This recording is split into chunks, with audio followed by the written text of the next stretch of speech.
For 5 minutes.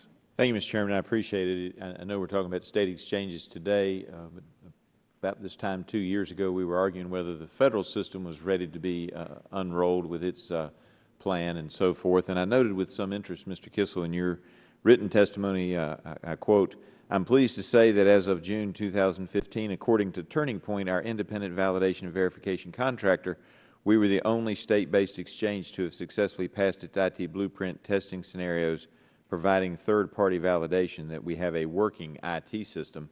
Mr. Chairman, we might want to get the federal folks in here and see if they can pass that same kind of test. And I do think it's interesting that Hawaii is the one that has passed it. Notwithstanding that success, notwithstanding a 10-year plan to get the finances in order, in June, the governor decided to shut down Hawaii Health Connector, and also notwithstanding, I should note, $205 million in federal establishment grant dollars. Now, for folks back home who may not have been paying attention to the whole hearing, that's the money to get started on the program. Isn't that correct, the State Health Exchange? That is correct. Now, we've committed or spent only $140 million of that and don't have plans to spend the full $205 million, of course. Okay. So as of June, you'd spend about $140 million of the 205? That is correct. And you're not going to spend the rest of it on establishment. Where does the money go? Does it come back to the federal government? Some of it we don't plan to spend. So about $5 to $7 million will be spent on decommissioning and shutting down the system, and then we will spend some additional money on new enrollments for for policy year 2016. For enrollment? Establishment, in the outreach for establishment to greater increase the enrollment as we use healthcare.gov. Right. And how much do you anticipate that will be? I'll provide the exact amount, but it's about $7 million. Okay. So you're going to have tens of millions left over. What happens to that money? Does it come back to the federal government or the state of Hawaii? That remains unspent. It's not drawn from the federal government. It's not drawn from the federal government. All right. I appreciate that. Thank you very much. Is Hawaii undergoing a rate increase for health insurance plans? Yes, they are.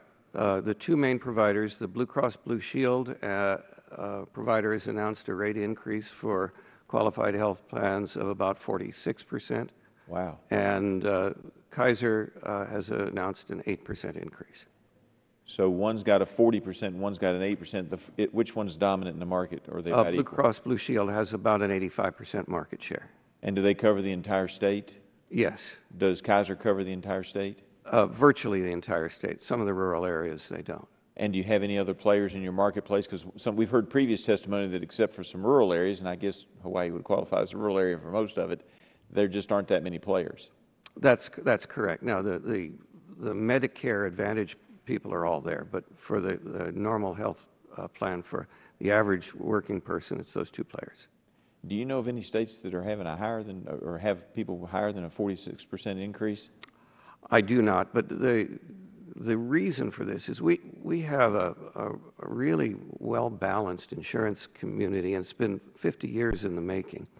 And when the Affordable Care Act policies were introduced, the insurance companies experienced a lot of negative selection. The sickest people enrolled first. We're a tiny little state with a very fragile economy.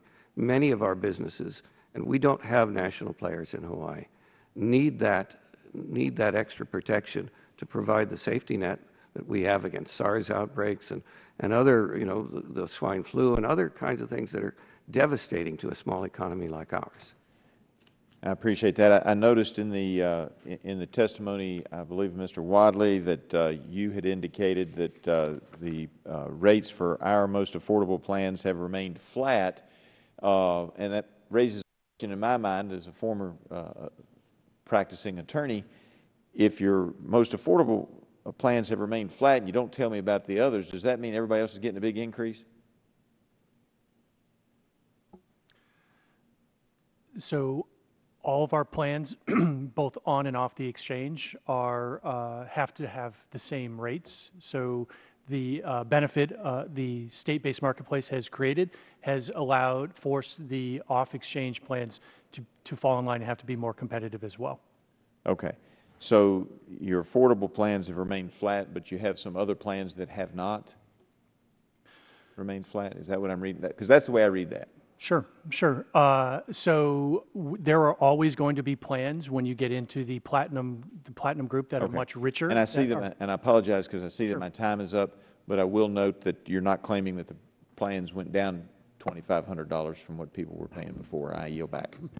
Gentleman yields back now. Recognize Mr. Yarmouth for 5 minutes. Thank you very much, Mr. Chairman, and